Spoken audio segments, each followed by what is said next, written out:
Hello दोस्तों, स्वागत है आप लोगों का आज स्टडी यूपीएससी में। और हमारे आज Indian art and culture by Nitin Singhania में हम लोग चल रहे हैं लेक्चर नंबर 5 की तरफ, जहां हम लोग आर्किटेक्चर इन मेडिवल इंडिया पढ़ेंगे।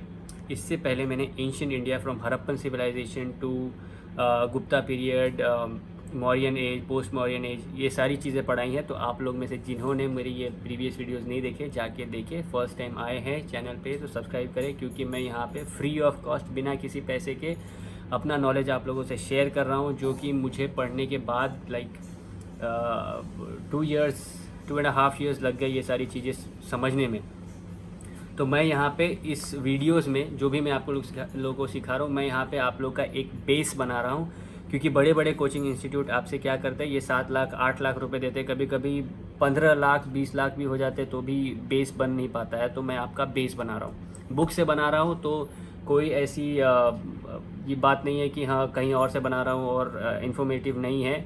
ये बुक है, सजेस्ट की जाती है पढ़ने के लिए इंडियन आर्ट एंड कल्चर के लिए। चलिए ठीक है, बढ़ते हैं आगे। और आगे हम लोग कहाँ हैं, architecture in medieval India. With the Arab conquest of Sindh in 1712 AD, the arrival of Islamic rulers to the western frontier of India had started. By the 12th century AD, the throne of Delhi had been occupied by an Islamic ruler, which marked the onset of medieval period of Indian history. In the subsequent years, Indian architecture underwent a massive change. New elements such as calligraphy and ornamentation using inlay work were introduced to reflect the tastes and preferences of the new rulers. However, the local architects retained certain flavor of the local architectural traditions as well. Thus, in the architect of this following period, we see a confluence of Persian style with the Indian style. Hence, it is known as Indo-Islamic architecture or Indo-Saracenic architecture. ठीक है, जैसे जैसे Mughals आने लगे India में, तो जो ruler थे, और फिर जब जल्दी ही दिल्ली पे मुगल्स का राज हो गया, तो जो सल्तनत पे बैठते थे, जो राजा बैठते थे, उन लोग अपने टेस्ट और अपने प्रेफरेंस के हिसाब से आर्किटेक्चर बनवाने लगे। पर लोकली जो लोग थे ना, जो लोकल आर्किटेक्ट्स थे, वो अपने आर्किटेक्चर में वो फ्लेवर लोकल का रहता था, प्लस इस्लामिक इन्फ्लुएंस भी आ गई उसके अंदर, क्योंकि फिर राजा को भी तो कुछ करना है ना। तो इसलिए इस आर्किटेक्चर क्या बोलते हैं, इंडो इस्लामिक आर्किटेक्चर और इंडो सार्सेनिक आर्किटेक्चर। फीचर्स क्या थे इंडो इस्लामिक आर्किटेक्चर के। अब इस्लाम है, इस्लामिक आर्किटेक्चर है, तो कुछ फीचर्स जो होंगे, जैसे आपने ताजमहल देखा होगा, तो उसकी फ़ीचर्स में जाली वर्क थी और नक्काशी वगैरह की गई थी। 4 बाग स्टाइल थे। 4 बाग मतलब ये जैसे यहाँ ताजमहल है और यहाँ पे 1 2 3 4, ये 4 बाग बनाए थे, फिर वाटर बनाते थे, फाउंटेन वगैरह बनाते थे, ये सारी चीज़ें होंगी। आइए डिटेल में पढ़ते हैं इसके बारे में। So some of the features of Indo-Islamic architecture are given below. The use of arcs and dome gained prominence during this period. It was known as arcuate style of architecture and replaced the traditional Trabetan style of architecture. अभी देखिए, ये है, मैंने यहाँ बना कर कही, देखिए ये ट्राबिटन स्टाइल ऑफ आर्किटेक्चर है, ये वाली, ये देख रहे हैं ऐसा, और ये पिलर्स रहते थे यहाँ पे। पर वही क्या नाम है इसका, आर्क्यूएट, कभी कभी ना बोलने में गलती हो जाती है। आर्क्यूएट स्टाइल में क्या, ये जो देख रहे हैं आप कर्व, ये चीज़ें, तो इसने इसको रिप्लेस कर दिया और फिर डोम बनाने लगे। डोम मतलब ये ऐसा डोम, मीनारे क्या ऐसी होती है ना, तो डोम बनाने लगे ये लोग। तो जैसे आप ताजमहल में देखोगे तो वहाँ पे ऐसा एक है, फिर ऐसा बना के रखा है, फिर ये यहाँ पे एक ऐसा बना के रखा है ना ताजमहल में भी। तो ये है आर्क्यूएटेड स्टाइल ऑफ आर्किटेक्चर, आर्क्यूएटेड स्टाइल, ठीक है। उसने ट्राबिटेड स्टाइल को रिप्लेस कर दिया। तो मुग़ल में ये चीज़ आई। The Islamic rulers introduced the use of minars around the mosques and the mausoleums. Minars use करने लगे। Mortar was used as a cementing agent in their construction. Mortar use करने लगे सीमेंटिंग मटेरियल के लिए, मतलब बिल्डिंग के बीच में जो फिलर हम लोग डालते हैं ना, जैसे सीमेंट डालते हैं हम लोग कभी घर बनाते हैं, तो उसके जगह पे मोटर यूज़ करने लगे। Indo Islamic architecture avoided the use of human and animal figure. अभी आपने प्रीवियस आर्किटेक्चर जब भी आपने देखी, जैसे टेम्पल आर्किटेक्चर देखा होगा, तो वहाँ पे एनिमल और ह्यूमन फिगर्स होते थे। पर यहाँ इंडो इस्लामिक में इन लोगों ने क्या किया कि एनिमल और ह्यूमन फिगर्स को हटा दिया। While the Hindu architecture had become too congested, the Indo-Islamic architecture introduces spaciousness, massiveness, and breadth to it. While the previous structures used sculptures as the mean of decoration, the Indo-Islamic architecture used calligraphy as a means of decoration. Arabesque method was also used for decoration. Arabesque meant the use of geographical vegetal ornamentation and was characterized by a continuous stem which split regularly, producing a series of counterpoised leafy secondary stems. The secondary stems in turn splits again or return to merge with the main stem, creating a decorative pattern. देखिए आर्बेक्यू style जो है, ये देखिए आप देख रहे हैं ये वाली पिक्चर, मैं ना बुक को थोड़ा सा ऊपर करता हूँ, ये आर्बेक्यू स्टाइल है।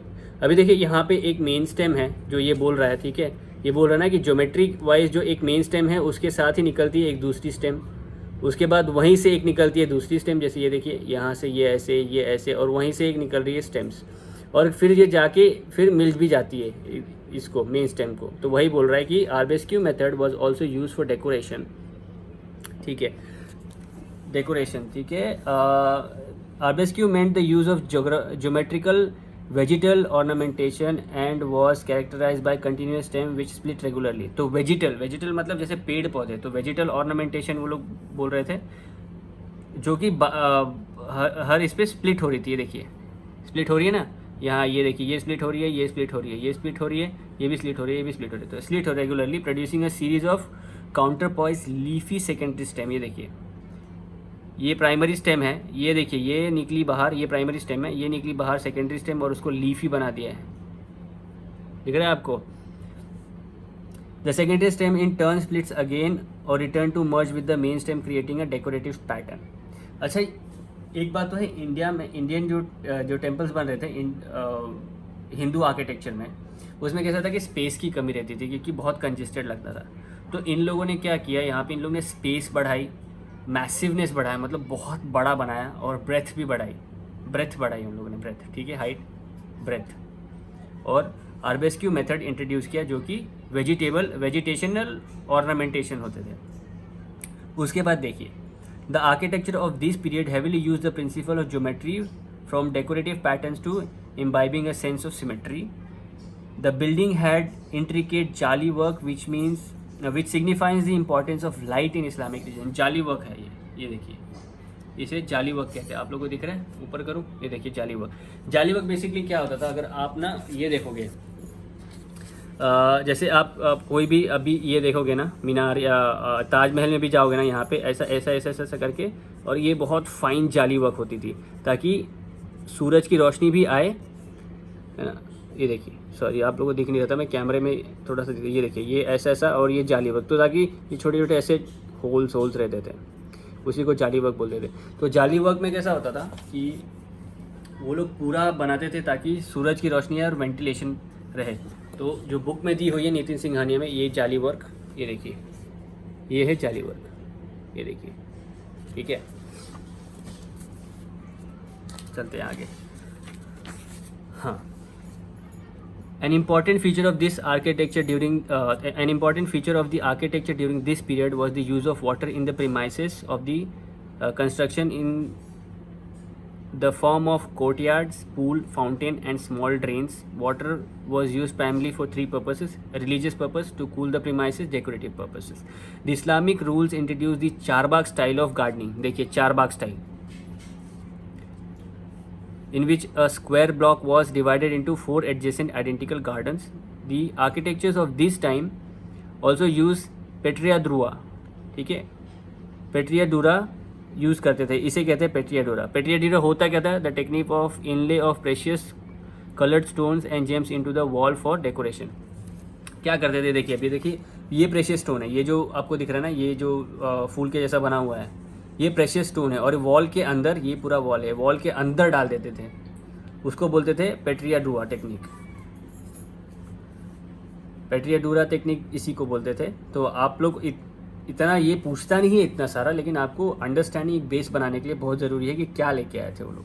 Another unique feature was the use of foresighting techniques in the building such that the inscription appear to be closer than they really are. तो ये एक foresighted techniques थी. तो मैं आपको बताऊं कि इंडो इस्लामिक आर्किटेक्चर में हुआ क्या.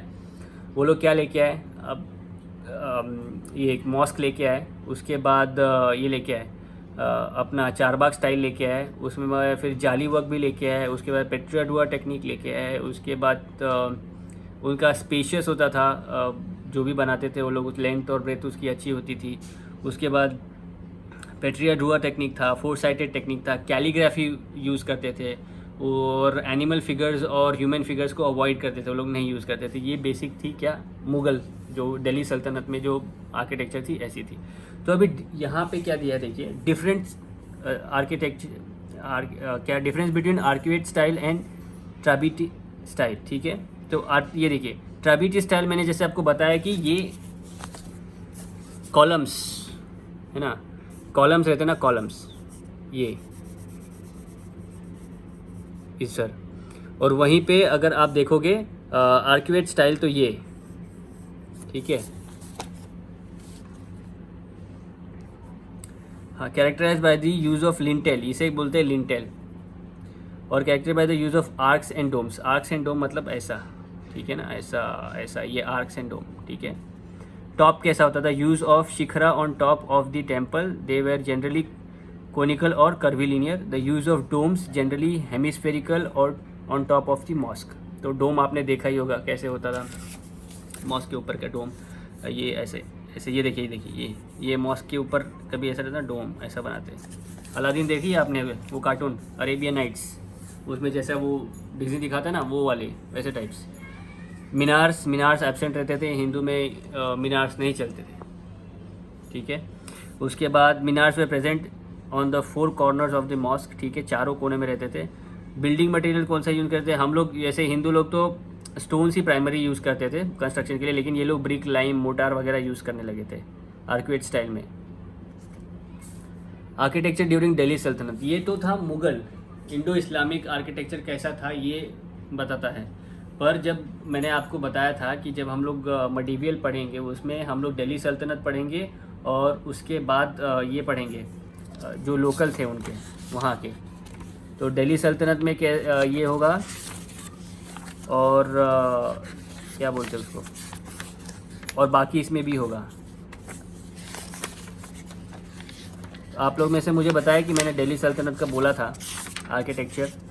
और ये देखिए दिल्ली सल्तनत, यार ये कहाँ चला गया, दिल्ली सल्तनत और मुग़ल आर्ट दो चीज़ें हैं. दिल्ली सल्तनत में दिल्ली में जितनी भी जिन्हीं राजाओं ने राज किया उनके हिसाब से बनेगा. और मुग़ल आर्ट क्या था, मुग़ल आर्ट तो मैंने आपको इंडो इस्लामिक आर्किटेक्चर में कैसा हो गया था मैंने आपको बताया. अभी देखिए दिल्ली सल्तनत में चलते हैं हम लोग. During the period of Delhi sultanate that is 1206 to 1526 AD, architecture can be categorize into 2 broad categories. 2 broad categories होगी. एक तो इंपीरियल स्टाइल, इंपीरियल मतलब patronize by the ruler of Delhi, और दूसरा होगा provincial style, patronize by the local rulers and fiefs. ठीक है. Imperial style जिसमें राजा पेटर्न करते थे. Imperial style of architecture flourished under the various dynasties that rule during this period. Each ruler imparted certain flavor of his own, but the broad stylization remained the same. Slave dynasty, मेरे को बताया कि slave dynasty की शुरुआत किसने की थी, history वाले. मैं हिस्ट्री में पढ़ाऊँगा, लेकिन अभी मैं उनसे पूछ रहा हूँ जो लोग एक्सपीरियंस्ड है, जो अभी बिगनर है, जिनके लिए सारी चीज़ें नहीं हैं, उनके लिए ये क्वेश्चन नहीं है. पर मुझे बताया कि स्लेव डायनेस्टी की शुरुआत किसने की. द स्लेव डायनेस्टी और the Ilbari dynasty remained in power from 1206 to 1290 AD. During this period, the style of architecture came to be known as Mamluk style of architecture. During this period, most of the constructions were remodeling of the existing Hindu structure. They also started the erection of number of monuments, Qutub Minar being prime example. It is a 5-story structure initiated by Qutbuddin Aibak, who built only the ground floor. The next 3 stories were completed by Istumish and the 5th story was built by Firoz Shah Tughlaq. Slave dynasty में बाकी सब सही था, पर उन लोग कैसे करते कि हिंदू जो भी टेम्पल्स है ना उनको रिकन्स्ट्रक्ट करके उसको ये कर रहे थे, रीमॉडल कर रहे थे। और कुतुब मीनार की शुरुआत इसी डायनेस्टी में हुई थी, पर जो कुतुब मीनार का बनाया था जो कुतुबुद्दीन ऐबक ने स्टार्ट किया था, पर बाद में उसको ख़त्म किसने किया? फिरोज शाह तुगलक ने। अदर एग्जाम्पल जैसे Quwwat-ul Islam mosque in Qutub Minar premises which was converted from Jain temple, and second Adhai Din Ka Jaunpura इन अजमेर। अब ये चीज़ क्या बता रही है आप लोगों को कि दिल्ली सल्तनत पे जिसका राज रहा है उन लोगों ने अपने कौन से स्टाइल से आर्किटेक्चर बने। अभी मामलुक डायनेस्टी आई, उसके बाद सेल्जुक मतलब मामलुक स्टाइल ऑफ आर्किटेक्चर आया, उसके बाद सेल्जुक स्टाइल ऑफ आर्किटेक्चर आएगा। देखिए खिलजी डायनेस्टी में दे ruled from 1290 AD to 1320 AD and established the Seljuk style of architecture. The construction of this period were marked by the use of rent sandstone along the prominence of arcuate मतलब arcuate style of ही हो गया, being from this period. Mortar being to be used prominently in all the construction as a cementing agent. Example Alai Darwaza by Alauddin Khilji and Siri Fort. ये Khilji dynasty, slave dynasty, Khilji dynasty. अब Tughlaq dynasty में देखिए, Tughlaq dynasty में जो architecture था उसका crisis period था। क्यों?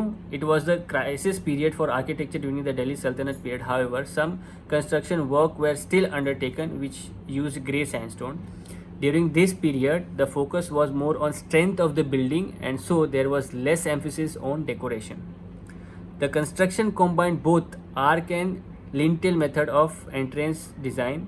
They also introduced a style of construction known as batter, which was characterized by sloping walls to give more strength to the building. ठीक है, batter style of construction I Tughlaq dynasty में। देखिए ज़्यादा इसमें कुछ बताने लायक है नहीं, जैसे मैं पढ़ रहा हूँ तो आप लोग को समझ में ही आ रहा होगा। ये लोग ज़्यादा ग्रे सैंडस्टोन होते थे इनके टाइम पे, ये लोग ने बिल्डिंग के स्ट्रेंथ को ज़्यादा फोकस किया और इसलिए यहाँ पे आर्किटेक्चर बहुत कम बनी। एग्जाम्पल क्या है? Cities of Tughlaqabad, Jahanpanah and Firozabad. Lodhi dynasty, ये सीरीज़ में है कि नहीं मुझे बताएं आप लोग दोस्तों। सीरीज़ में मतलब कि ये डायनेस्टीज एक के बाद एक आती गई हैं, ये प्रॉपर सीरीज़ है कि नहीं? ठीक है। Under the Lodhi dynasty architecture continue to take a backseat. Only tombs were commissioned during this period. However, one important feature of architecture during this period was the introduction of double domes. It consisted of a hollow dome inside the top dome. The reason for the use of double dome were as follows: to give strength to the structure, to lower the inner height of the dome. ये देख रहे हैं आप डोम, ये बड़ा वाला डोम, इसके नीचे और एक छोटा डोम बनाते थे ये लोग, ताकि जो यहाँ से जो डिस्टेंस रहते थे ना, ये देखिए जैसे ये है, ये बड़ा डोम है, तो यहाँ एक छोटा डोम भी बनाएंगे लोग ताकि हाइट जो है वो कम रहे, ठीक है, और पूरा ना दिखे। ये इसलिए बेसिकली बनाते हैं कि क्योंकि ये होता है ना स्ट्रेंथ, जो आर्किटेक्चर लोग बना रहे हैं उसकी स्ट्रेंथ होनी चाहिए। The tomb build during this phase were hard and bare without any lavish decoration. They were build in octagonal shapes with a diameter of roughly 15 meters. They were supported by a sloping verandas थे उनके। Example क्या है? Lodhi garden and the city of Agra which was established bye Sikandar Lodhi. पूछता नहीं है ये सब, मैं आपको फिर से बता रहा हूँ, इसके बारे में इतना कुछ पूछता नहीं है, पर मैं बताने का मेरा ये रीज़न है कि फिर नहीं तो आप बोलोगे कि अरे आपने तो छोड़ दिया सब। ये सारी चीज़ें आपको क्लियर होना बहुत ज़रूरी है, तभी तो बेस बनेगा ना, तभी तो आप लोग पेपर दे पाओगे, बेस तभी बनेगा। अच्छा, ये तो हो गया दिल्ली सल्तनत के टाइम पे। हम लोग ने, मैंने आपको बताया कि पहले क्या स्लेव, फिर खिलजी डायनेस्टी, खिलजी आया ना, खिलजी आया कि ये आया अपना बराबर, स्लेव खिलजी डायनेस्टी है। उसके बाद तुगलक डायनेस्टी,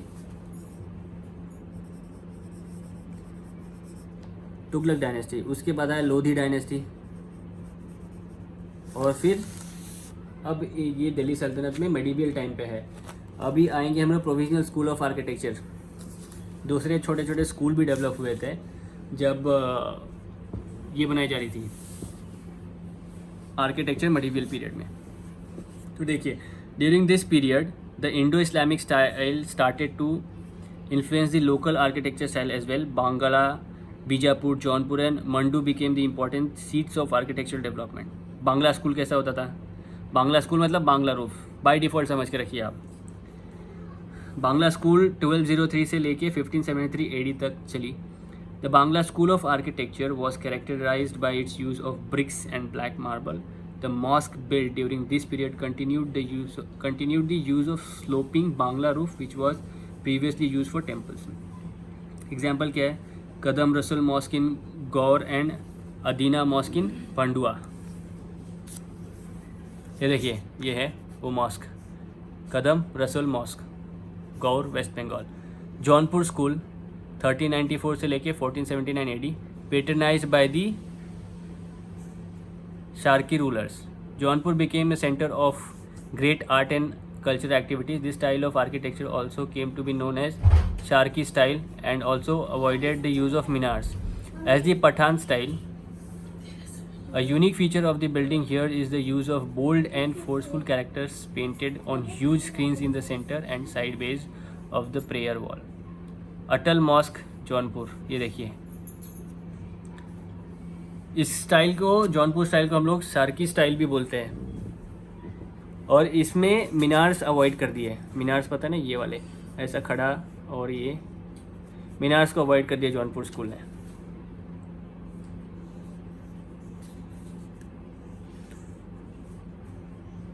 मालवा स्कूल 1405 से लेके 1569 AD तक चल रहा. The city of Dhar and Mandu in the Malwa plateau became prominent seats of the architecture. The most prominent feature of the building here was the use of different colored stones and marbles. The building had large windows which could be a result of European influence and were decorated by stylized use of arches and pillars. Even the stairs were used to enhance the aesthetics of the construction. However, minars were not used in this school of architecture. तो इसमें मीनार नहीं use हुआ, इसमें मीनार नहीं use हुआ. Jaunpur school में और Malwa school में मीनार्स यूज़ नहीं हुए. ठीक है, डिफरेंट कलर के जेम्स स्टोन्स वो लोग यूज़ करते थे. जेम्स स्टोन बोल रहा था मैं, स्टोन्स यूज़ करते थे. Malwa school of architecture also known as Pathan school of architecture is also one of the finest specimen of environmental adaptation of the period because of the following reasons. Malwa school environment के लिए, environment adopted architecture के लिए जाना जाता है. क्यों, मैं आपको बताता हूँ. Use of large Windows made the building and rooms well ventilated. ठीक है ना, बड़ा विंडो बनाते थे ताकि वेंटिलेशन होता रहे, हवा का आना जाना रहे तो वेंटिलेशन होता रहेगा. The pavilions were highly arched which made them airy and allowed the building to remain cool during the heat. उसके बाद artificial reservoirs known as baolis were constructed in the premises for storage of water. Locally available materials were used. The use of barter system as introduced by Tughlaq made the building strong. तो वो environment adaptation के लिए ये वाली school important है, Malwa school. ठीक है, कभी इसमें से क्वेश्चन यूपीएससी ने नहीं पूछा. मैंने जितने मतलब पेपर्स देखे PYQs के, इसमें से इतना क्वेश्चन पूछा नहीं है. चलिए, बीजापुर स्कूल, ये इमेजेस देखिए. मालवा स्कूल के आर्किटेक्चर के एग्जांपल देखिए. रानी रूपमती पेविलियन, ये रानी रूपमती पेविलियन है. और ये जहाज़ महल and अशरफा Mahal.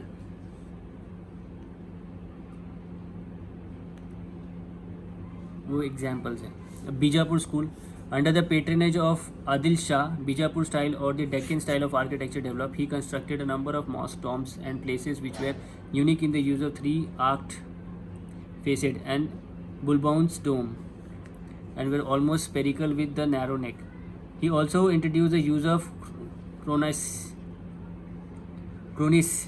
A special feature of Bijapur school was the treatment of its ceiling, which were without any apparent support. Iron clamps and the strong plaster of mortar were used to give strength to the building. The walls were decorated by rich carvings. Gol Gumbaj, the mausoleum of Adil Shah in Bijapur or Vijaypura. ये देखिए गोल गुंबज एक example है किसका, Bijapur school का. ये क्या करते थे, 3 फेसेड आर्किटेक्चर होता था वहाँ पे, यानी 3 आर्क होते थे. एक एक, ये 2 और ये 3 आर्क समझिए ना। देखिए मैंने ये बनाया, ये पहला आर्क यहाँ होगा, एक दूसरा आर्क यहाँ होगा, ये तीसरा आर्क, यानी ये एक आर्क, ये एक आर्क, और यहाँ पे जो आर्क होगा ये 3 आर्क स्ट्रक्चर होते थे यहाँ पे। ये लोग क्या करते थे ना, बिल्डिंग के लिए जो ऊपर जो रूफ रहते थे वो ज़्यादा सपोर्ट नहीं यूज़ करते थे। वो लोग क्या बोलते थे कि भाई मेरे को यहाँ पे ज़्यादा इतना नहीं है, अपने को एक सलिया लगाना है। सलिया मतलब वो आयरन के बड़े बड़े पिलर्स होते थे ना, वो लगाते थे। जैसे अभी पहले तो वुड यूज़ किया जाता था ऐसा छत को सपोर्ट देने के लिए, पर ऐसे ही ये लोग आयरन यूज़ करने लगे। ठीक है। Whispering gallery in India made in such a manner that even whispers can be clearly heard in other part of the gallery. Example include Gol Gumbaz, Victoria Memorial, Golghar Granary in Bandipur. ये कहता था ना, ये whisper gallery कैसे होती थी कि आप थोड़ा सा भी आवाज़ करेंगे तो आप किधर भी रहोगे आपको सुनाई देगी, ऐसी थी ये। अभी हम लोगों ने यहाँ पे मडीवियल में, यहाँ आ जाते हैं हम लोग, मडीवियल में हम लोगों ने 2 स्कूल देखे थे। ठीक है, यहाँ पे एक आई थी दिल्ली सल्तनत, दिल्ली सल्तनत आई, उसके बाद आई क्या, मुग़ल आर्किटेक्चर आएगी, मुग़ल आर्किटेक्चर आएगी। अभी हम लोग ने दिल्ली सल्तनत में ख़त्म कर लिया है। यहाँ पे जो slave dynasty, Khilji dynasty, Lodhi dynasty और बाकी आगे। उसके बाद जो इंडो इस्लामिक था, इस्लामिक आर्किटेक्चर थी, उसकी बुनियाद क्या थी हम लोग ने बताया कि उन लोगों ने 4 बाग स्टाइल इंट्रोड्यूस किए। उन लोगों के जो आर्किटेक्चर होते थे वो बड़े होते थे। उन लोगों ने वाटर को रखा ताकि वो in the form of fountains, और ताकि वो लोग अच्छे से वहाँ पे क्लीनिनेस और बाकी चीज़ों को देख सके। उसके बाद जाली वर्क होती थी, कैलीग्राफी होती थी वहाँ पे, पेट्रिया डूरा होता था, ये सारी चीज़ें होती थी मुग़ल आर्किटेक्चर में। तो अभी देखिए दिल्ली सल्तनत मैंने आपको पढ़ाया कैसे इस बुक में। मैंने एक पहले ब्रीफ ली है। ब्रीफ किस चीज़ का है हमारे पास, इंडो इस्लामिक आर्किटेक्चर का ब्रीफ है कि क्या क्या रहता था। उसमें ही हम लोग ने पढ़ी क्या, ये तो ब्रीफ हो गई कि इंडो इस्लामिक कल्चर बेसिकली कैसा था। उसमें हमने दिल्ली सल्तनत पढ़ी और अब पढ़ेंगे मुग़ल आर्किटेक्चर। मुग़ल आर्किटेक्चर में कैसे जितने भी मुग़ल रूलर्स थे उसमें आएगा। हाँ, ये जो सीरीज़ है ना, ये जो मुग़ल आर्किटेक्चर की, ये मैंने अपनी हिस्ट्री के क्लास में बताई है। वो आपको मिल जाएगी वीडियोस में कि मैंने पूरा फ्रॉम बाबर से लेके इधर तक पढ़ा है, शाह फैज़ल वहाँ तक पढ़ा है। पूरा मुग़ल एम्पायर मैंने आपको पढ़ा है। इंडिया में जितना भी मुग़ल एम्पायर था सब पढ़ा है, तो आप लोगों को वीडियो ज़रूर जाके देखें। चलिए शुरू करते हैं हम लोग Mughal architecture. The Mughals were great patrons of art and architecture. Under them architecture regained its place of importance and new buildings were built with great vision and artistic inspiration. Babur ने क्या किया, Babar undertook the construction of mosque in Panipat and Rohilkhand, both constructed in 1526 AD. However, his region was too short-lived to inspire any new style of techniques. Kabuli Bagh Mosque, Babur constructed it in 1527 in Panipat in present-day Haryana to mark its victory over Sultan Ibrahim Lodi at the Battle of Panipat in 1526. Babar ने क्या किया था, ये देखिए काबुली बाग mask बनाया था। उसका जो रीजन था, मतलब शासनकाल था, वो बहुत कम टाइम के लिए था। इसके लिए कुछ नई आर्किटेक्चरल स्टाइल नहीं आई उस टाइम पे, बाबर के टाइम पे। ये इस बुक में ऐसा दिया है। हिमायूं का भी वैसे ही था कि उसका भी शेरशाह सूरी के साथ हमेशा ऐसा रहता था ना। तो मैंने ये पूरा पढ़ा है। अगर आपने नहीं देखा है ये वीडियो तो प्लीज़ आप लोग जाके देखिए, क्योंकि ये चीज़ आपको क्लियर हो गई ना तो आपको समझ में आएगा कि कैसे कैसे मुगल एम्पायर बढ़े थे, कि बाबर, हुमायूं, उसके बाद अकबर, जहांगीर, शाहजहां, ये सारी चीज़ें आपको क्लियर होनी चाहिए। पीसीएस वाले मेरे जो दोस्त हैं उनके लिए वो वीडियो ना रामबाण है, रामबाण वीडियो है वो। इस वीडियो का लिंक मैं आपको डिस्क्रिप्शन में दूंगा, लेकिन आप लोग देखोगे वो रामबाण वीडियो है। उसमें से, उस वीडियो में से मैंने उसको इस तरह पढ़ाया ना कि आपको कम से कम पीसीएस वाले हैं ना, जो भी हमारे दोस्त, उनमें से कम 8 क्वेश्चन बनते हैं 8 क्वेश्चन बनते हैं उसमें से, और आपको मैं वो मुंह ज़बानी याद करवा देता हूँ, ठीक है। तो ज़रूर जाके देखें video. Humayun region was marked with the constant power struggle against Sher Suri, so he couldn't focus much on art and architecture. He led the foundation of city named Dinpana but couldn't finish it. Persian style became prominent in the architecture of this period. Sher Shah Suri, Sher Shah tomb, Sasaram, Bihar, ठीक है। उन्होंने grand Trunk road बनाया था, GT road, ठीक है। During Sher Shah Suri के बारे में, during his brief reign Sher Shah Suri build few monuments. He build the क्विला-e Kuhna mosque of the old fort mosque in Delhi. He built the famous Rohtas fort in Pakistan and the Sher Suri Masjid in Patna in Afghan style to mark his region. मेरे Bihar BPSC वाले जो student है ना, BPSC वाले student, उनके लिए शेरशाह सूरी वाला topic बहुत इंपॉर्टेंट है, मैंने हिस्ट्री के वीडियो में बताया है। तो complete Mughal empire, complete history UPSC का मैंने पूरा बताया हुआ आपको, ये जाके देखिए। इसमें तो बहुत शॉर्ट चीज़ें दी हैं, उसमें मैंने आपको पूरा एकदम कॉम्प्रिहेंसिवली कवर किया हुआ है। शेरशाह सूरी मस्जिद इन पटना, ये तो मैंने आपको बताया। अब देखिए, his period is a transition from Lodhi style to Mughal style of architecture.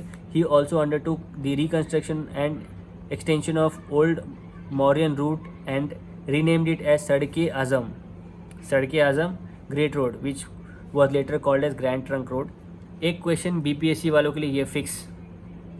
He ensured adequate presence of sarais and trees for travellers. Sher Shah सूरी's tomb was built at his birthplace Sasaram. It was made up of red sandstone and it's situated inside a lake. The constructions under Shersha Suri continued the tradition of Delhi Sultanate period. After Akbar ascended the throne of Delhi in 1556, the golden period of Mughal art and architecture started. Golden period of art and architecture started under whose regime? ये question PCS वालों के लिए 100%, ठीक है। तो ये आप अगर लिखना चाहो तो लिख लो, पीसीएस वाले मेरे दोस्त। और जितने भी ये मैं बता रहा हूँ कि art of sculpture reach climax, art of potteries, Tom, ये सारी चीज़ें आपको लिख लो पीसीएस वालों के लिए, क्योंकि फैक्ट है ये। Akbar took a keen interest in the development of art and architecture. The principal feature of the construction during Akbar region was the use of red sandstone. He also introduced the use of two-door arc, four-centered arc. Some of the prominent construction work undertaken during Akbar regions are described below. Two-door arc क्या होता है? Four-centred, ठीक है। अकबर के time पे ये देखिए, दिख रहा है ना आपको बुक? ये देखिए, मैं यहाँ बनाता हूँ।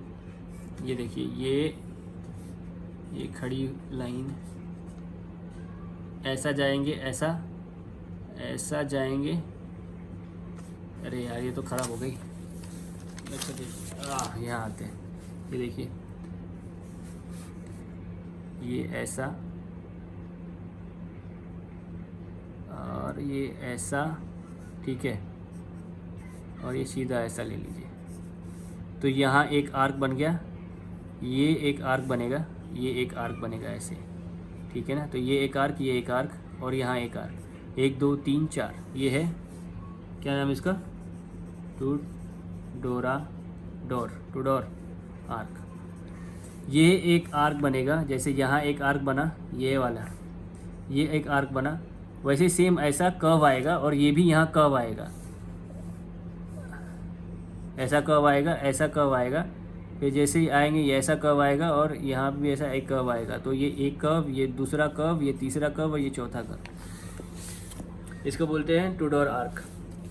आगरा फोर्ट जब बना था अकबर के टाइम में, उसकी फीचर्स देखिए। It was one of the first construction which started during the reason of Akbar. However most of the structure present inside the fort were constructed during the reason of Shah Jahan. Some of the prominent building here are as follows. Agra fort में prominent building कौन कौन सी है? अकबर के time पे शुरू हुई थी, पर इसके जो ये ना जो प्रेजेंस है स्ट्रक्चर का प्रेजेंट इनसाइड जो थी, वो शाहजहां के टाइम पे शुरू हुई थी। Moti Masjid bye Shah Jahan, Diwan Aam hall of public audience by Shah Jahan, Diwan Khas hall of private audience by Shah Jahan, and Jahangir Mahal, Sheesh Mahal, Turkish bath. The gardens inside the fort are built using Charbagh style. During the reign of Akbar, more than 5,000 women stayed in his harem inside this fort. देखिए हरम का मतलब hostel होता है, ठीक है. तो don't get confused because this is not the thing that you all are thinking. This is different thing. ठीक है. आगरा फोर्ट में जितनी भी बिल्डिंग्स थी उसमें से कितने सारे तो शाहजहां ने बनाए थे, लेकिन इसका कंस्ट्रक्शन भी शुरू हुआ था अकबर के टाइम पे. फतेहपुर सिकरी देखिए, one of the highlights of Indo-Islamic architecture was the creation of a new capital city by Akbar at Fatehpur Sikri. It has been described as frozen monument in history as the buildings here present a unique blend of Hindu and Persian style. Frozen moment in the history. ठीक है. Some of the important buildings inside the city are as follows. देखिए फतेहपुर सिकरी जब अकबर ने अपना capital shift करना शुरू किया फतेहपुर सिकरी में, तब ये चीज़ बनाई थी और इसमें हिंदू और पर्शियन जो स्टाइल था दोनों को मिक्स करके बनाया था, ये बता रहा है ये. Some of the important buildings inside the city are as follows. तो इस सिटी के अंदर इम्पॉर्टेंट बिल्डिंग्स कौन सी थी? बुलंद दरवाज़ा, ये देखिए ये बुलंद दरवाज़ा है. The imposing 40-meter red sandstone structure was built in 1575 AD to commemorate Akbar's victory over Gujarat. It is the highest gateway of the world. PCA students star mark कर दिया उसको. Salim Chishti tomb was built in 1581 AD. It has a beautiful jali work in white marble. It was arabesque pattern with inscription of Quran verses on the walls. It is in the imperial complex, which also included Buland Darwaza and Jama Masjid. It was further decorated by Jahangir in 1606 AD. Panch Mahal, it is a 5-storied structure made of columns and it's inspired by the concept of Persian Badgir wind catcher. देखिए ये सब इसके अंदर किधर है? फतेहपुर सिकरी के अंदर है. सलीम चिश्ती का टॉम भी है, 5 महल भी है. 5 महल मतलब 5 storeyed.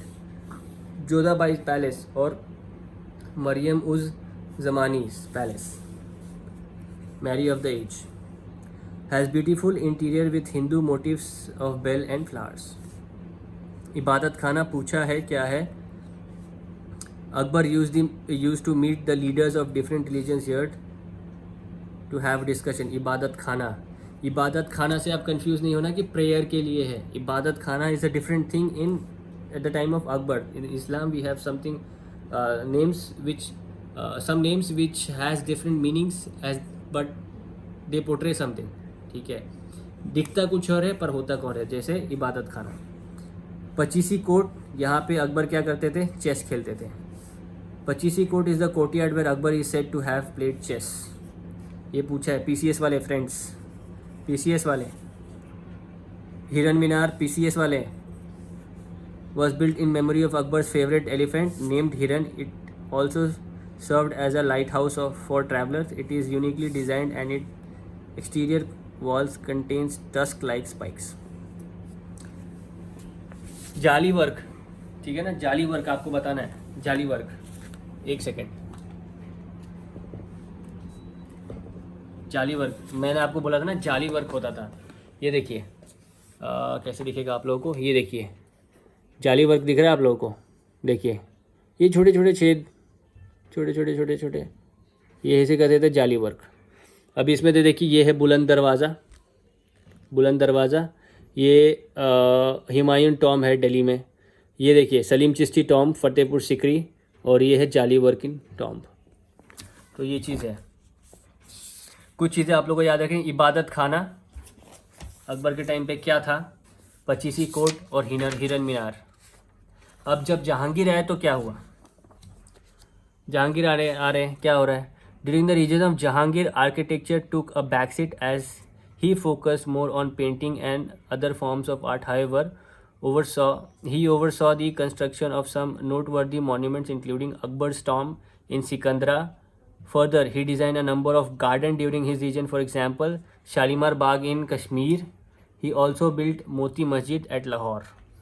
During the region of Jahangir, his wife Noor Jahan also undertook some more major construction projects like Tomb of Itmad-ud-Dawla, father of Noor Jahan, being an excellent example. ये इत्मद-उद-दौला का tomb. It was during this time that white marble became the chief building material, replacing the red sandstone which had been used till then. The tomb of Itmad-ud-Dawla was first Mughal work made completely of white marble. समझे? Tomb of Itmad-ud-Dawla was the first Mughal work made completely of white marble. It's a fact question, but I don't think it has been asked in any of the examinations. I don't think it's also been asked in PCS, but still you can remember it. Good for us, na? Why to waste 1 mark? It also had some of the finest Petria Dura work. The tomb of Jahangir was constructed by son Shah Jahan at Lahore. देखिए, during the time of Jahangir ना the architecture took back seat, मतलब architecture कुछ होता नहीं था, ज़्यादा हो नहीं पाया, कुछ होता नहीं था ऐसा मैं नहीं बोलूँगा, ज़्यादा हो नहीं पाया क्योंकि उनको आर्ट में ज़्यादा रुचि थी, तो आर्ट के टाइप में थोड़ा सा उन्होंने ज़्यादा काम किया, बट आर्किटेक्चर के साइड में नहीं। और अकबर का टॉम्ब पर उन्होंने कुछ ऐसा कंस्ट्रक्शन वर्क्स देखे हैं, जैसे अकबर का टॉम्ब, शालीमार बाग इन कश्मीर, ऐसा मोती मस्जिद इन लाहौर, ये सारी चीज़ें बनाई। उसमें से नूर जहाँ ने इत्मद-उद-दौला का टॉम्ब बनाया जो कि उनके फादर थे, उनका बताया था। और Itimad-ud-Daulah was the first Mughal work which was made of completely of white marble. So this is you have to remember. अब देखिए शाहजहाँ ने क्या किया। Under Shah Jahan Mughal architecture reached its climax. Akbar के टाइम पे क्या पहुंचा था, ठीक है, मुझे अभी बताएं, मैंने वो आप लोगों को याद रखने बोला था, अभी पीछे पड़ा है, एकदम अभी पीछे पड़ा है, ठीक है। अब देखिए शाहजहाँ के टाइम पे Mughal architecture reached its climax, ये पूछा है पीसीएस वाले, फैक्ट क्वेश्चन है, रट लो। एक ऐसा है कि जहांगीर का नाम अगर आपको पता होगा जहांगीर का मतलब, तो आपको ये आराम से याद हो जाएगा। Some of his principal works are described below. Taj Mahal कौन नहीं जानता, शाहजहाँ ने बनाया था ताजमहल मुमताज़ बेगम के लिए। Taj Mahal is the finest specimen of Mughal architecture exhibiting the full range of grandeur and opulence. It was constructed in memory of his wife Arjumand Bano Begum, popularly known as Mumtaz Mahal.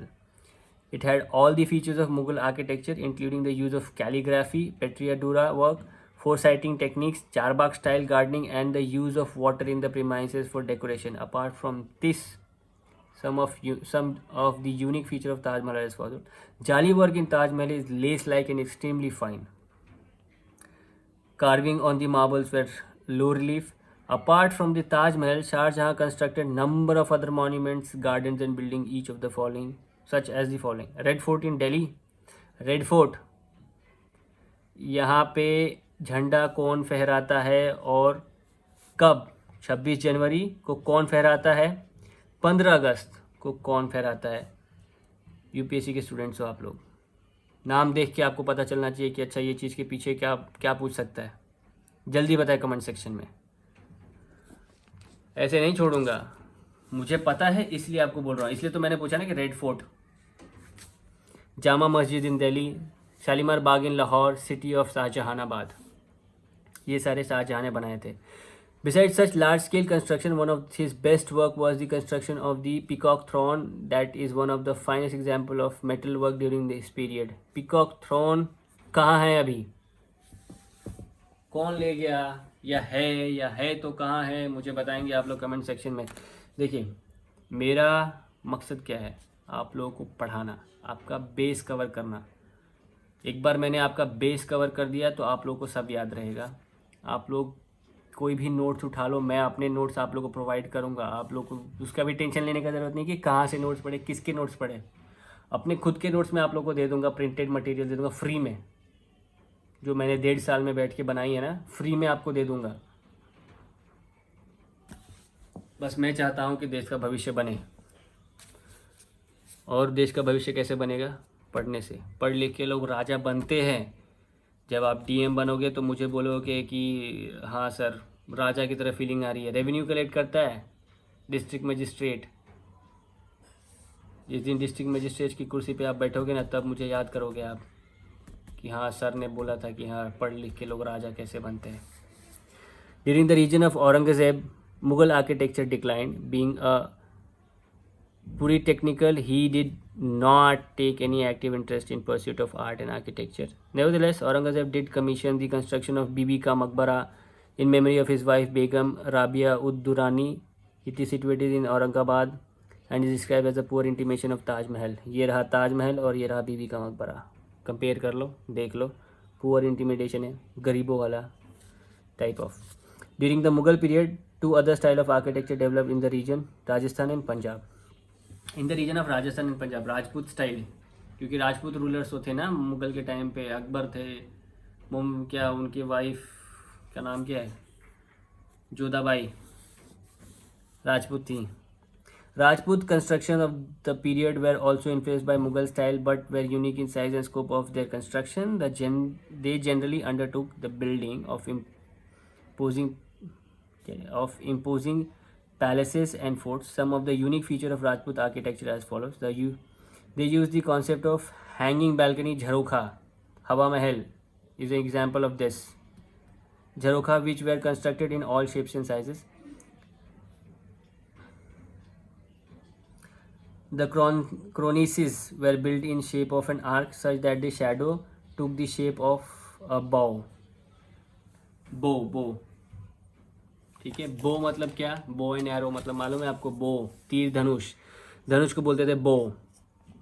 लेकिन ये जो है ना क्रोनिस, छज्जा आपने देखा है ना, हमारे यहाँ पे छज्जे होते थे, जैसे विंडो बनाया एक तो उसको यहाँ पे एक छज्जा रहता था उस टाइप का, तो ये कर्व रहते थे यहाँ पे, और जैसे इसकी शैडो पड़ती तो इन अंदर की तरफ पड़ती तो एक बो के जैसा दिखता था। हैंगिंग बैल्कनीज देखिए, ये रहा आपका हवा महल, दिख रहा है आपको बैल्कनीज। ऊपर उठाऊँ क्या, देखो बुक, जो हमारे दोस्त भाई लोग जिनके पास बुक नहीं है उनके लिए देखिए ये हैंगिंग बैल्कनीज है, दिख रहा है आपको, हवा महल, झरोखे। सिक्स स्टाइल में भी मुगल आर्किटेक्चर दिखता था। क्यों? क्योंकि जब आप देखोगे हरमिंदर साहब है ना, जिसे हम लोग गोल्डन टेम्पल कहते हैं, उसका भी स्ट्रक्चर थोड़ा सा ऐसा टोम टाइप बना के रखा गया है। तो देखिए, Sikh style of architecture develop in the region for modern day Punjab, region of modern day Punjab. It was heavily influenced by Mughal style and Rajput style of architecture. Some of the features of Sikh schools are as follows. Use of multiple chhatris, ठीक है, on the top of construction. Use of shallow cornices and onion dome. Onion कैसे होता था, ऐसा कैसे होता प्याज, उस टाइप का ये डोम्स वैसे रहते थे। The building had fluted domes which were generally covered with brass and copper gilds for decoration and support. The arches were decorated by the use of numerous foliation. Example Shri Harmandir Sahib और golden temple constructed during 16-17 century. Golden temple इसका बहुत अच्छा example है। ये देखिए, multiple छतरीज use कर रहे हैं, ऑनियन शेप डोम रहता था, और फिर क्या ब्रास से ऐसा कोटिंग किया जाता सपोर्ट के लिए, ब्रास या फिर दूसरे किसी चीज़ से। अवध आर्किटेक्चर डेवलप हुई थी उस टाइम पे। अभी तो लोगों ने बोला कि ठीक है अपने पास राजपूत स्टाइल थी, पर अवध भी हुआ। उसके बाद मैं आपको पढ़ाऊंगा कि आर्किटेक्चर इन कश्मीर कैसे हुआ। कश्मीर में एक बहुत बड़ा सन टेम्पल है, मारतंड सन टेम्पल, बनाया किसने था, ललित आदित्य मुक्तिपीड़ा। बहुत ही इंपॉर्टेंट है, गूगल मैप पे आप जाओ, गूगल मैप पे जाओ, मारतंड सन टेम्पल डालो और उसका स्ट्रीट व्यू देखो।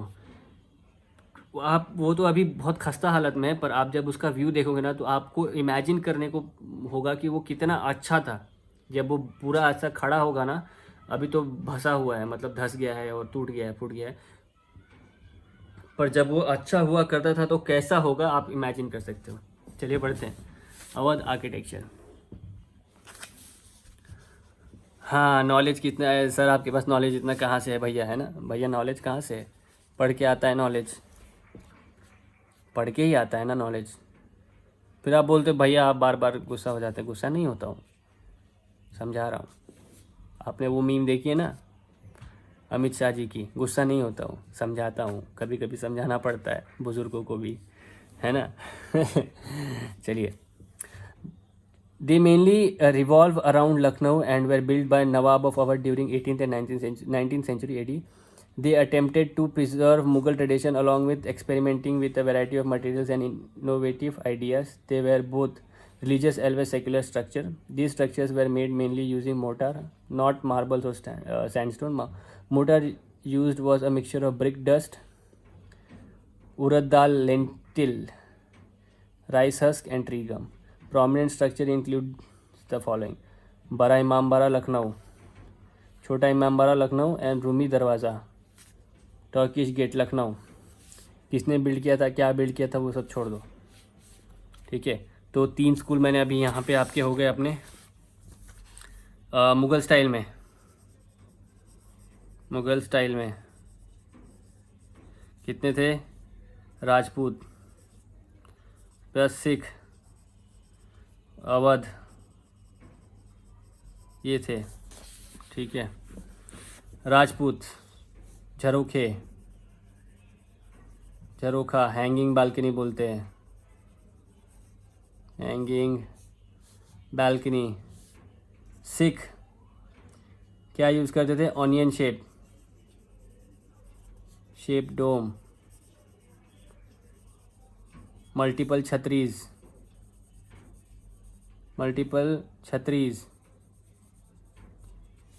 सपोर्ट के लिए brass as a metal. Awadh में क्या होता था, मुग़ल आर्किटेक्चर रिटेन करना चाहते थे लोग, इनोवेटिव आइडियाज़ लाते थे और मोटार यूज़ करते थे। रेड सैंडस्टोन्स वो सब, वाइट सैंड मार्बल और रेड सैंडस्टोन्स नहीं यूज़ करते थे। अभी आर्किटेक्चर इन कश्मीर भी कभी हिंदू राजाओं के अधीन था, उस टाइम पे टेम्पल्स बने थे। तो development of Kashmir architecture can be broadly divided into 2 main important phases of its political rule, early medieval Hindu phase and 14th century onward Muslim rule, ठीक है। कश्मीर 370 हटा है, कब, छोड़ दो कब, पहले रूलर थे हिंदू, फिर बाद में कौन आए, मुस्लिम्स। ये क्या बनाएंगे, टेम्पल्स। ये क्या बनाएंगे, टेम्पल्स को रिकंस्ट्रक्ट करेंगे और मॉस्क बनाएंगे, ठीक है। देखिए, no major monument that were made prior to 600 AD exists except from Buddhist monuments such as monasteries and stupas now in ruins. Ruin मतलब खस्ता हालत में, were discovered at Harwan and Uskar temple in Kashmir. The Kashmir temple architecture has their unique features situated to local geography and renowned for their exquisite stone carvings. Exquisite, ठीक है, एक्सक्यूसिट, मेरे को भी बोलने नहीं हो रहा है, exquisite stone carving due to their location on the important trade route. The architectural style is inspired by many foreign sources. Temple making reached great height under the ruler of Karkota dynasty and Utpala dynasty. The main feature of Kashmir style of architecture are as follows. Karkota dynasty, ठीक है, Kota dynasty, इसी में आते हैं आपके ललित, आदित्य, मुक्तिपीड़ा, क्या बना इन्होंने, मार्तंड सन टेम्पल। क्यों न्यूज़ में था, governor Kashmir went to see Martand sun temple, ठीक है। टर्फॉइल आर्क गांधार इन्फ्लुएंस थे। Cellular layout and enclosed courtyards, straight edge pyramidal roof, column walls, Greek influence, triangular pyramids, Greek influence, relatively more number of steps, ठीक है। ये चीज़ें क्या होती हैं, ये देखिए, मार्तंड सन टेम्पल, ये चीज़ें क्या होती है ना, टर्फॉइल आर्क गांधारा इन्फ्लुएंस था उसके अंदर। Cellular layout and enclose courtyard जो रहते थे वो एनक्लोज रहते थे। स्ट्रेट एज पिरामिडिकल रूफ कैसे होते थे? Straight edged pyramidical roofs. Column walls triangular pediments, relatively more number of steps ज़्यादा रहते थे। मार्तंड सन टेम्पल देखिए ये रहा। It was located in Anantnag Kashmir and was build in the 8th century AD under the aegis of Karkota dynasty ruler Lalitaditya Muktapida. It is considered to be a synthesis of various schools of architecture. Gandhara, Chinese and Gupta influence can be observed on the monument. The complex is in the shape of courtyard surrounded by columns. दिख रहा है आपको? The main temple has a pyramidal top and carvings of god like Vishnu, river goddess Ganga and Yamuna and the sun god. जो top है उसका pyramidal top है, carvings में वहाँ पे विष्णु जी की, माँ गंगा की, यमुना की और सूर्य भगवान की कार्विंग्स है। Temples at Avantipura. There are 2 temples, namely Avanta Swami for Lord Vishnu and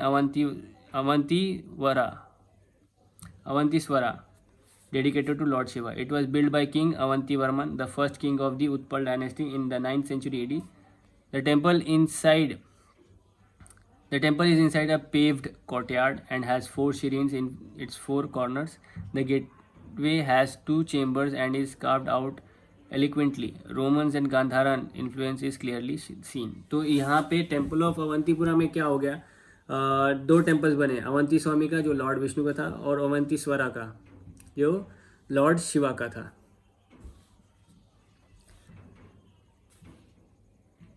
पंद्रीनाथ temple,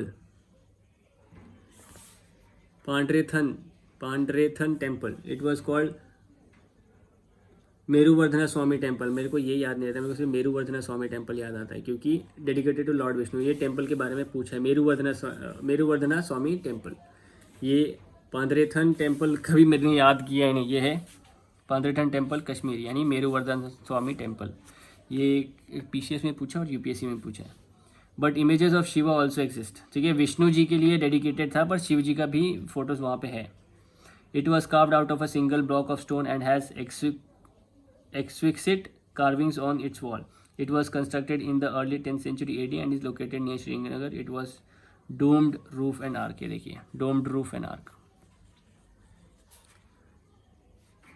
Mamleshwar Shiva temple. It is located in Pahalgam and was built in around 400 AD. It finds mention in the classical Sanskrit text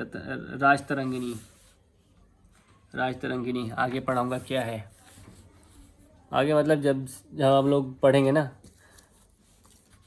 तब। राजतरंगिनी देखिए, monuments in Parihaspora. It is located in modern day Parihaspora. It was build by Lalitaditya Muktapida, जिन्होंने क्या बनाई? Martand sun temple in 8th century AD, who made Parihaspora is capital. It has temple dedicated to lord Vishnu, Lord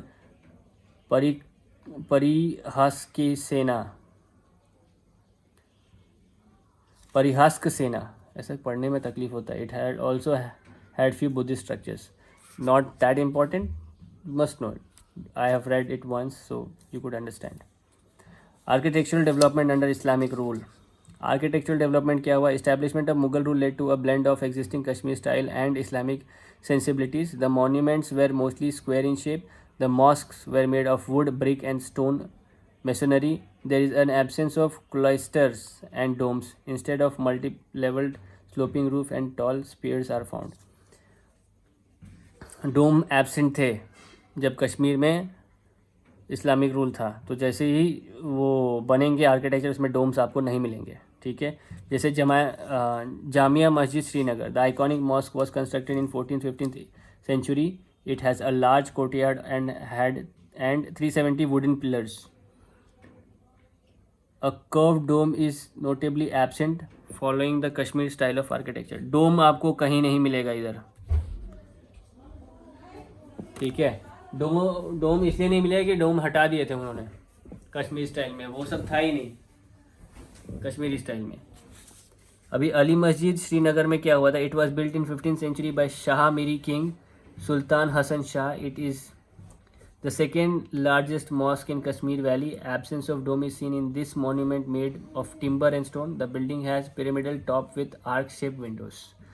Arc-shaped windows, dome was absent. यही चीज़ें हैं यहाँ पे. देखिए, उसके बाद परी महल. It was constructed by the Mughal prince Dara Shikoh in the mid 17th century. It also had an observatory. It is a marvelous terrace structure situated on hill overlooking Dal Lake. It is near Chashme Shahi Garden. It is near Chashme Shahi Garden. ठीक है, डल lake इससे दिखता था यहाँ से. डल lake दिखता था. Gardens in Kashmir. The Mughal king built a lot of gardens and were inspired by the Persian design.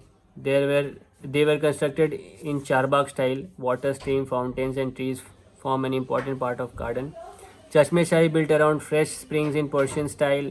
Shalimar Bagh was constructed by Jahangir in 1619 AD. It was royal residence of Emperor Jahangir during the summer month. It has 3 terraces, namely Diwan-e-Am, Diwan-e-Khas and Zina Garden.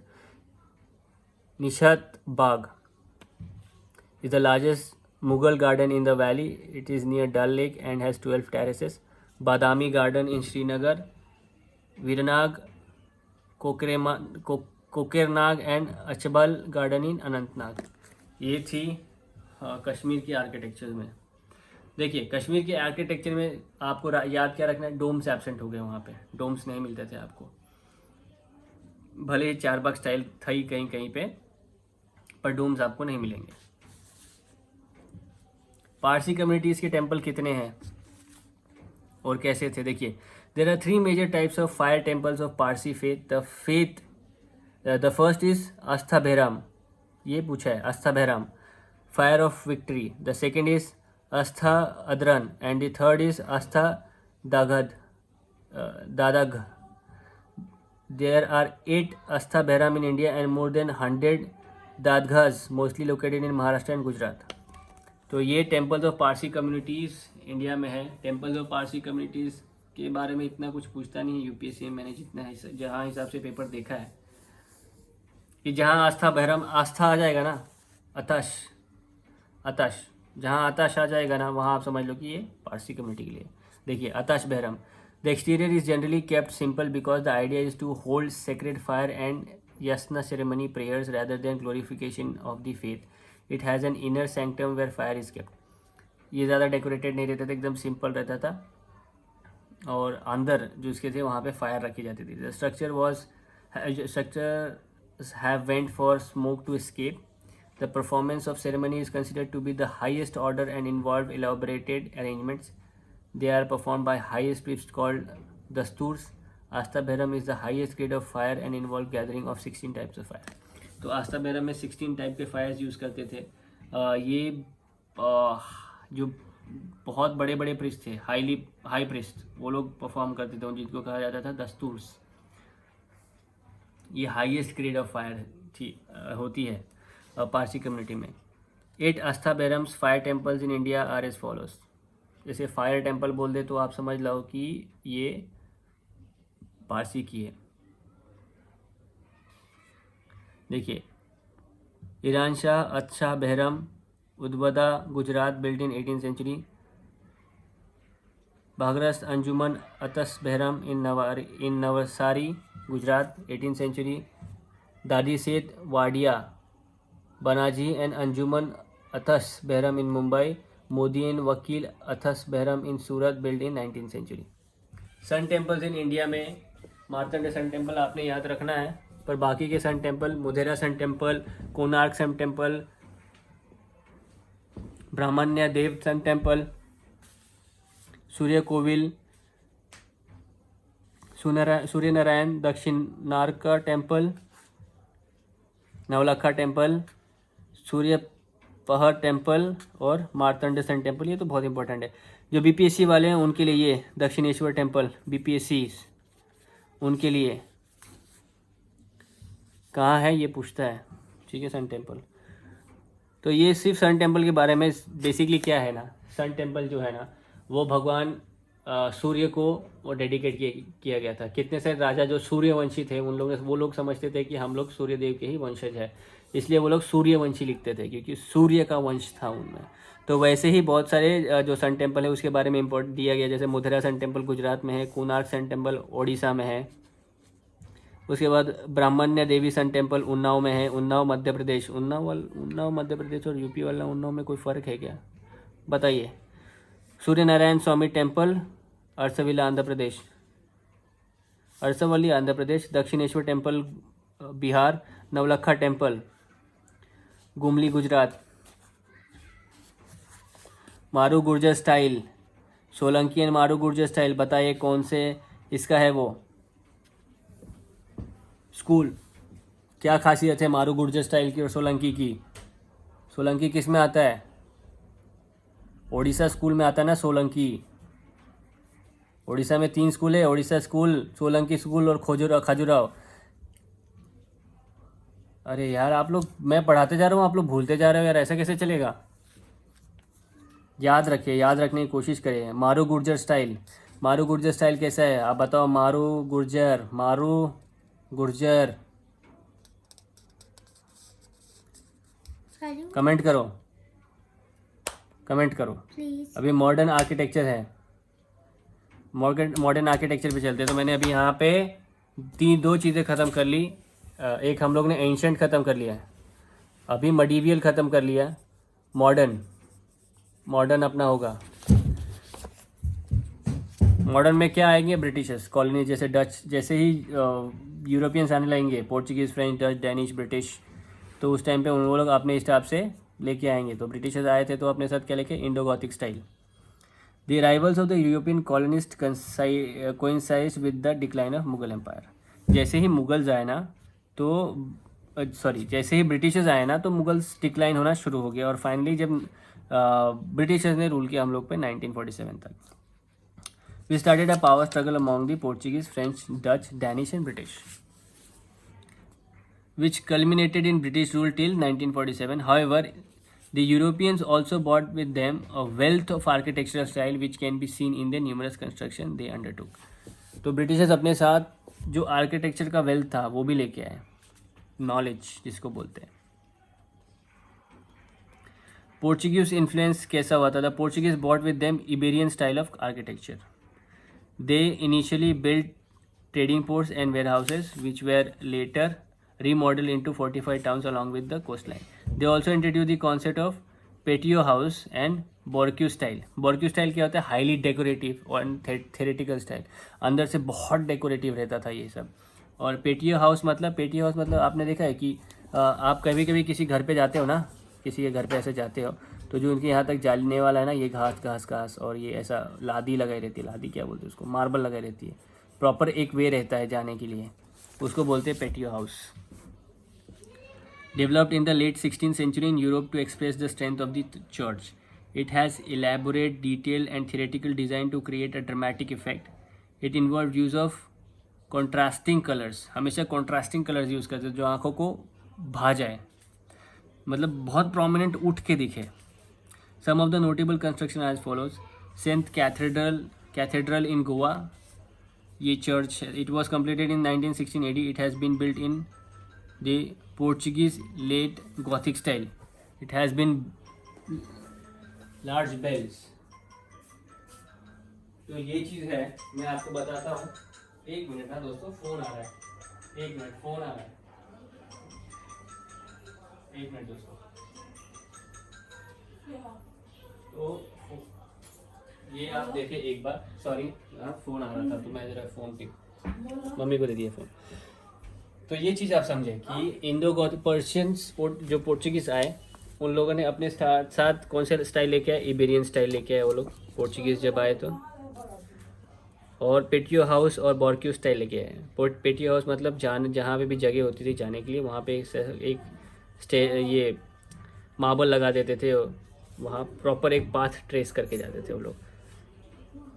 इसमें से important constructions क्या थे, Saint cathedral Goa, वहाँ पे golden bell है जो late Gothic style में बनी थी। Basilica of Bom Jesus, Holi Jesus Goa, it is a world heritage site built in Borgia style and was completed in 1605 AD. It has the body of revered Saint Francis Xavier, Saint Francis Xavier की body रखी है। तो अगर किसी ने Saint Xavier से पढ़ा है, सेंट जेवियर्स वाले हमारे दोस्त, उन लोगों को सेंट फ्रांसिस जेवियर्स के बारे में, बेसिकली ऑफ बॉम जीसस के बारे में यूपीएससी इंटरव्यू में पूछ सकता है। Castella de Aguada in Mumbai, saint Paul's church Diu, ये भी बनाया था उन लोगों ने, दीव फोर्ट भी बनाया था, और church of saint Anne's Talaulim Goa कब बनाया था, क्या बनाया था, वो सब छोड़िए। ये इंपॉर्टेंट क्या है, बेसिलिका ऑफ बॉम जीसस क्योंकि वर्ल्ड हेरिटेज साइट है।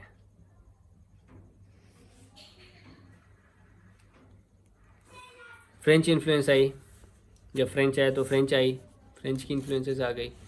तो देखिए, the French brought the concept of urban city planning with them. The French town of Pondicherry and Chandan Nagor, now Chandan Nagar, West Bengal, were built using the Christian grid plans and scientific architectural design.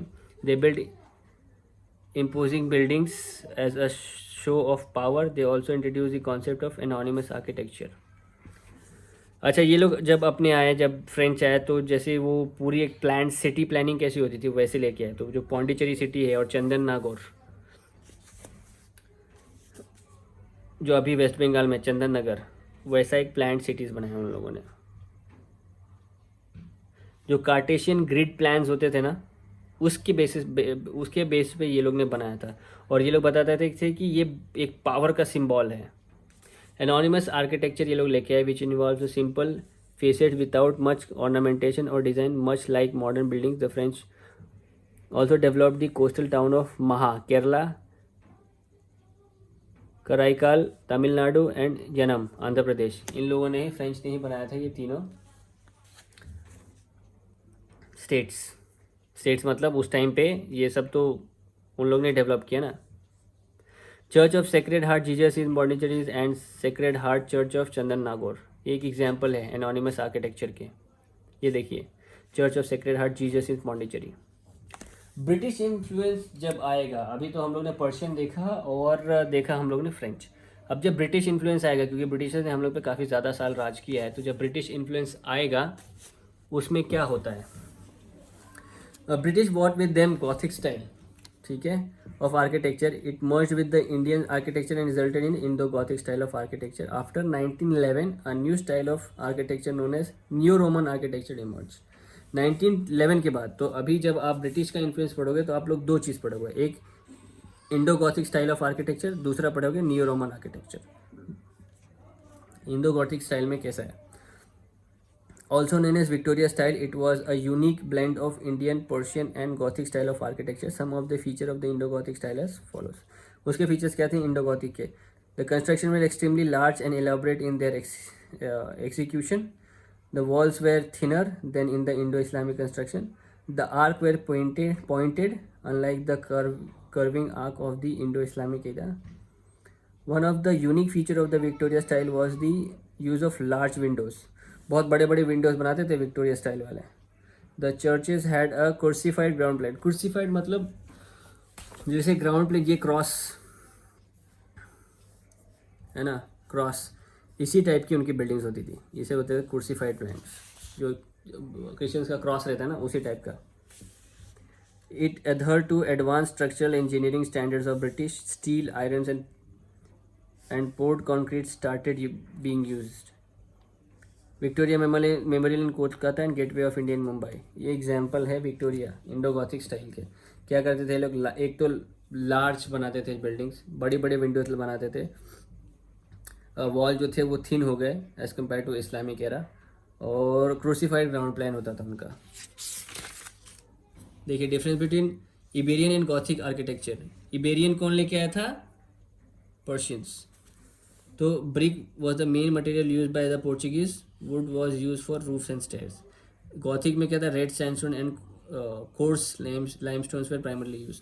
Structural variations क्या थे, Portuguese continued with their Western tradition and did not introduce any structural variation. The British adopted Indian motifs and style, giving rise to the Indo-Gothic style of architecture. जो ये थे Portuguese थे, उन लोगों ने कुछ नया नहीं किया, अपना जो वेस्टर्न कल्चर में उनका था वही वो लोग यूज़ करते थे। पर ब्रिटिशर्स क्या किए, इंडिया के साथ ब्लेंड किए और इंडियन आर्किटेक्चर के साथ चलने लगे, तो उन लोगों के जो आर्किटेक्चर हुआ वो इंडो गॉथिक आर्किटेक्चर हुआ, Indo Gothic style of architecture होने लगा। न्यू रोमन स्टाइल, जैसे मैंने आपको बताया था कि ब्रिटिशर्स जब आए थे तो उन लोग ने 1911 के बाद दूसरा स्टाइल ऑफ आर्किटेक्चर स्टार्ट किया, उसका नाम था new Roman style. After 1911 the construction undertaken by the British Raj they carried out according to new Roman style और new classical style. The architecture of New Delhi carried out by Edwin Lutyens and Herbert Baker was the finest example of this style. It has been often described as the Rome of Hindustan. The feature of this phase are as follows. Rome of Hindustan, PCS वाले direct question, 2 marks बटोर लो। Which city of India is called Rome of Hindustan? New Delhi. New Delhi is called the Rome of Hindustan. ठीक है, बनाया किसने था? Edwin Lutyens and हार्बर्ट baker ने। इन लोग के नाम नहीं पूछते, पर ये पूछता है कि which city is called the Rome of Hindustan.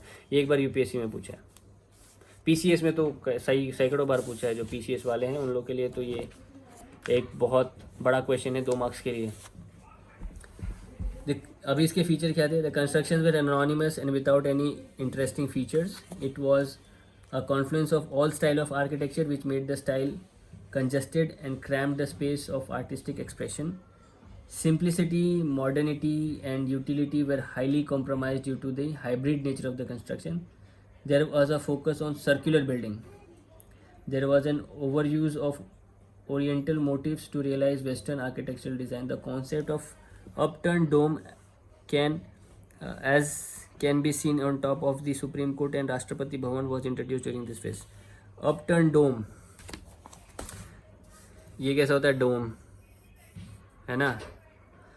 तो जब आप अपना सुप्रीम कोर्ट का बिल्डिंग देखोगे तो पूरा कैसे बना, ऐसा एक ग्राउंड होगा और ऐसा लगेगा कि इस डोम को उल्टा कर दिया है, ठीक है?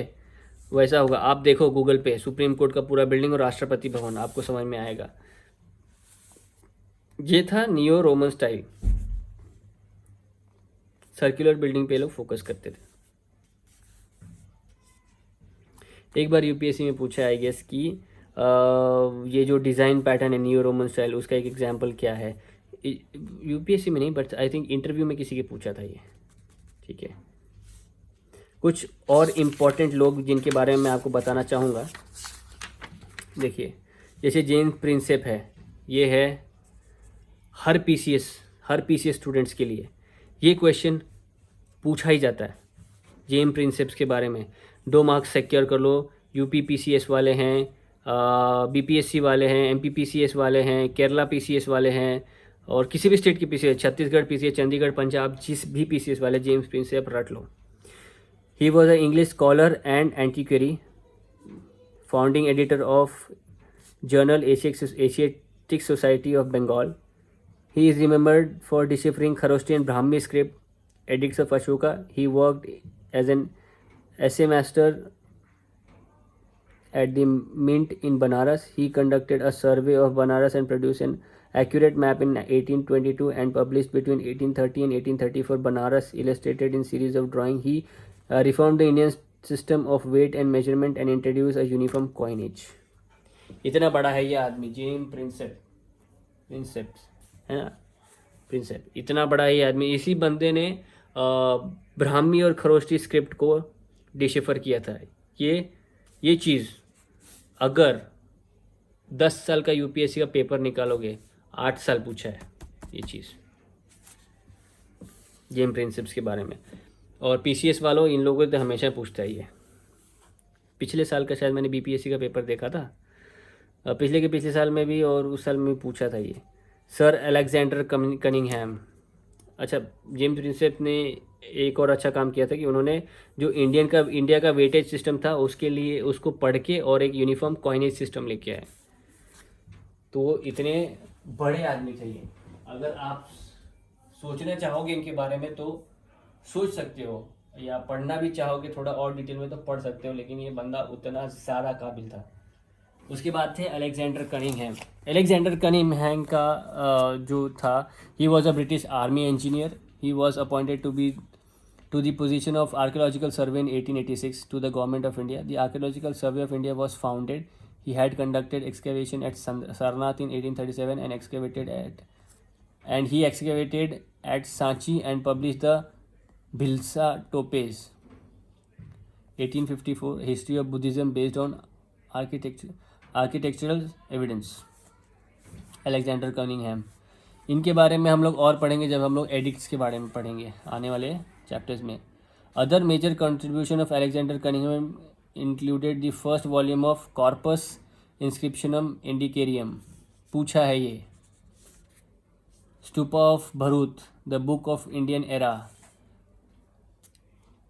Ladakh, physical statistics and historical with notice of surrounding countries, the ancient geography of India. The Great Trigonometrical Survey was a project which was undertaken by British East India Company to survey the entire Indian subcontinent and was begun in 1802 by the infantry officer William Lambton. James Rennell, another very important person, and this question can be asked in PCS and UPSC. Was an English geographer and pioneer of oceanography. Rennell's most significant work was the accurate Bengal Atlas and the first detailed map of India. This is why he is known for the first detailed map of India, James Rennell.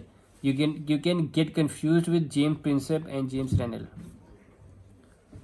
Colin Mackenzie, an engineer and antiquary, arrived in Madras in 1783 and was appointed Surveyor General of Madras Presidency.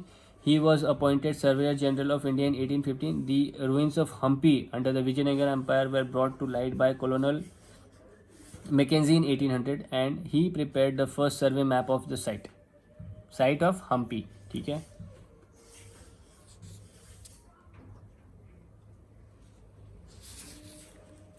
ये इतना important नहीं है. Never ask, don't waste your time. ठीक है. This is never ask, so don't waste your time in this. ठीक है. Post independence architecture. अभी देखिए हम लोगों ने क्या कवर किया है अभी. ठीक है ना. हम लोगों ने एंशंट कवर किया, मॉडर्न मेडिवियल कवर किया है ना. अभी मॉडर्न,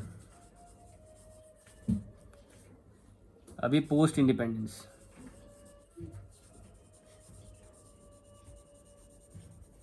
पोस्ट इंडिपेंडेंस हम लोग कवर करने जा रहे हैं.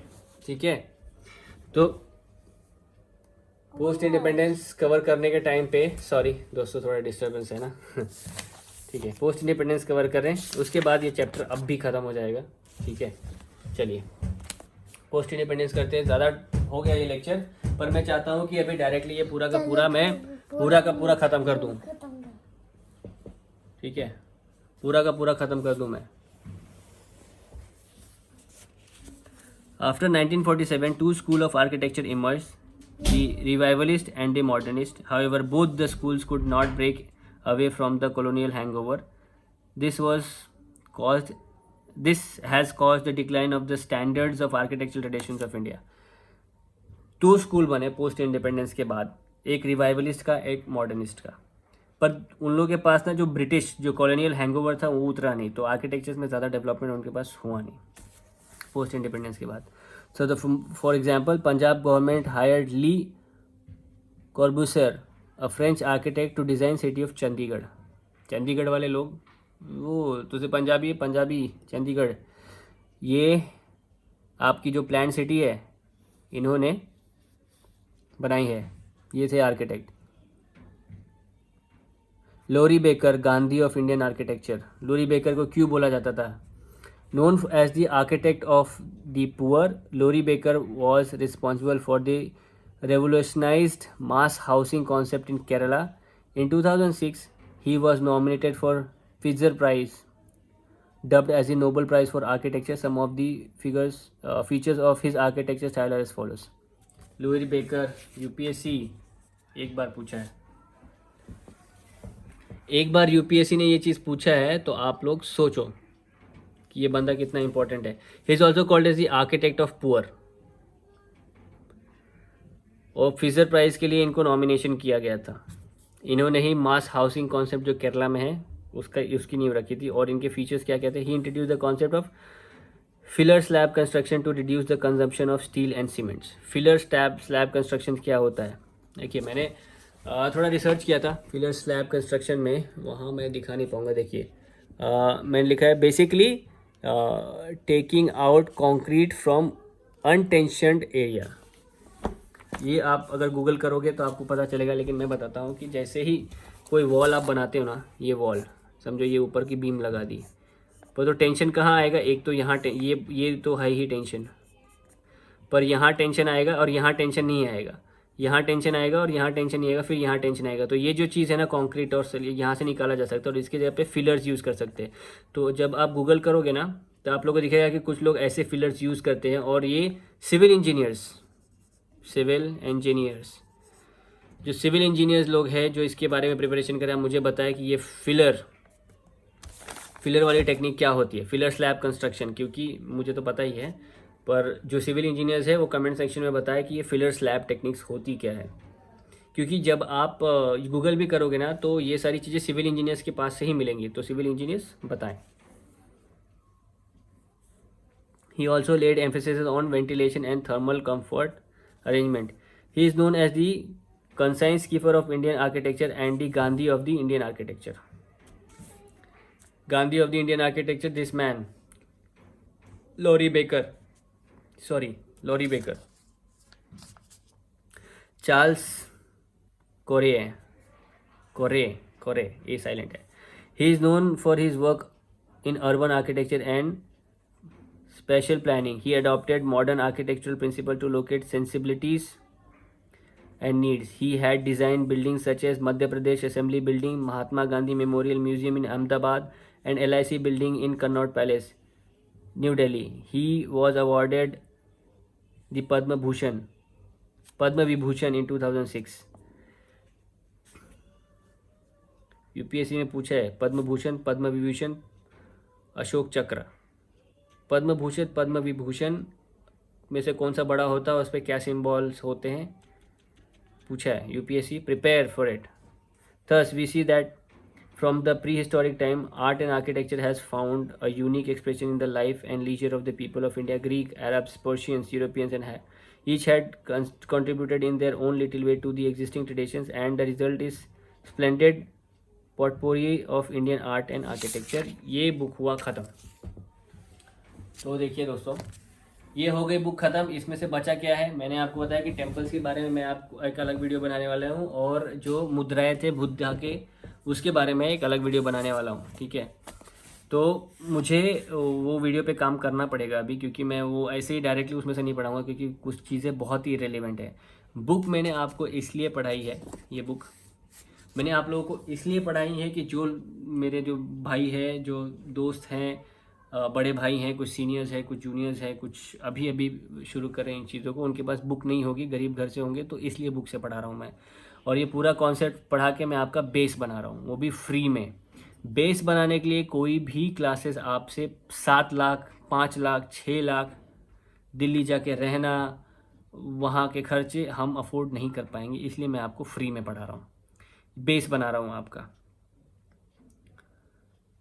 तो अगर मैं इतनी मेहनत आप लोग के लिए कर रहा हूँ तो थोड़ी मेहनत, थोड़ा सा हेल्प आप भी करें। इस चैनल को सब्सक्राइब करें, आई स्टडी यूपीएससी, वीडियो को शेयर करें और लाइक करें, क्योंकि मुझे इससे थोड़ा मोटिवेशन मिलेगा। नहीं तो मैं आज वीडियो बनाने को नहीं सोच रहा था, मैंने कल कोई वीडियो नहीं बनाई, पर मुझे प्रीवियस वीडियोस की जो रिस्पांस है ना, 1 व्यूज़, 4 व्यूज़, 23 व्यूज़, इससे मुझे बहुत दुख हो रहा है कि मैं आप लोगों के लिए फ्री में कंटेंट बना रहा हूँ, फ्री में चीज़ें दे रहा हूँ, पर आप लोग को उसकी कदर नहीं है। मैं अपना नॉलेज, अपना जो 2 साल 2.5 साल का जो पूरा ज्ञान है, पूरा आपको को देना चाहता हूँ, आपको दे रहा हूँ, पर आप लोग मेरे चैनल को सब्सक्राइब नहीं कर रहे। कोई बात नहीं, मेरा काम है गरीबों को पढ़ाना, गरीब दोस्तों को सबका कॉन्सेप्ट क्लियर करवाना, और इस देश की तरक्की में हाथ अपनी तरफ से कुछ कंट्रीब्यूट करना, ठीक है। तो मैं आपसे यही गुजारिश करूँगा कि दोस्तों, ये हुआ चैप्टर 1 ख़त्म। उसके बाद मैं वो 2 वीडियोस बनाऊंगा जिसमें मुद्राओं के बारे में, बुद्धा की मुद्राओं के बारे में, और ये हमारा जो क्या बोलते हैं जो इम्पोर्टेंट मंदिर है, टेम्पल्स है, उसके बारे में मैं आपको बताऊंगा।